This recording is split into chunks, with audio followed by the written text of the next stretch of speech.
We just hit the empowered monoliths, and this is what we're wearing so far. This is our only two decent pieces of, of loot. We have no warpath. We haven't even seen a single piece of warpath on the chest.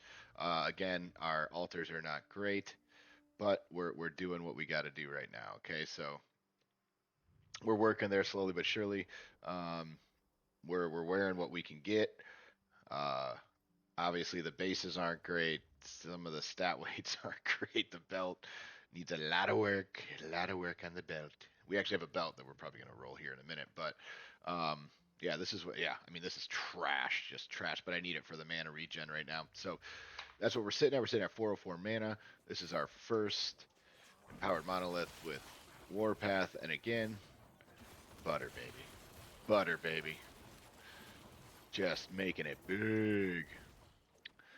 And again, I'm following the max roll guide, so shout out to whoever made that. I forget the name of the guy, but really easy to follow build. Um, really like it so far. A lot of fun. Loving the monolith. So now I just went and filled up my COF prophecies. So we're gonna start doing that. Start doing the cemeteries. Start doing all that stuff. But the Weaver's passive tree, like the passive skills, are actually really fun. So I'm slowly leveling that up. I was obviously trying to kind of power through to get to empowereds before I really started to unlock all those points.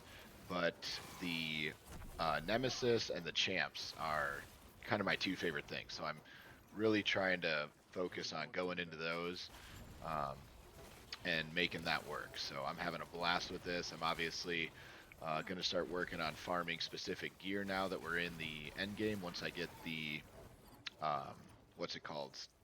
The bonuses, right? The passive bonuses for the blessings, right? Because I still have these three to unlock.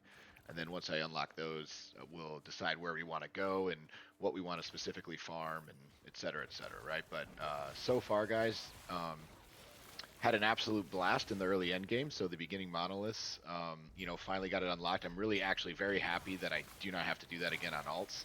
I can just kind of skip right through to powers once I level my guy, which I think obviously is going to make leveling alts so much better, so much fun. So my next character will be a rogue, but I have quite a ways to go before I get to that point. I really want to get this guy up to speed. I really want to switch to, oh fuck, well, there you go. There you go. It's not all fun and games, boys. You got to be careful apparently at the high levels. It's the first time I've died in like 30 maps. Like, Jesus. Um, but yeah, my next character I want to do is going to be the Exiles, uh, or I'm sorry, the Rogue, not the Exiles. Duh. The Rogue with the Heart Seeker. I saw some like Ice Strike build that looked pretty cool. I saw some Fire builds that looked really neat. So I'm gonna, you know, um, probably won't be for a little while, but that's gonna be my next tune. Hopefully, end of next week when I get some time. I'm out in a conference next week, but this game is really good so far, guys. The campaign, the leveling, I made a video on my YouTube channel, so if you guys haven't watched that video, go check that one out.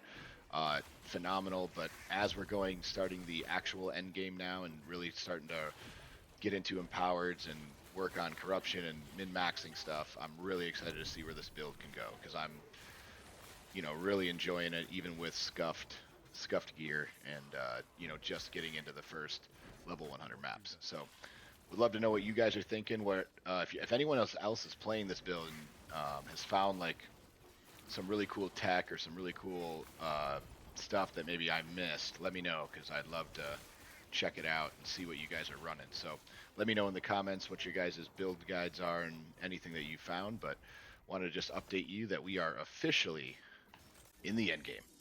Peace.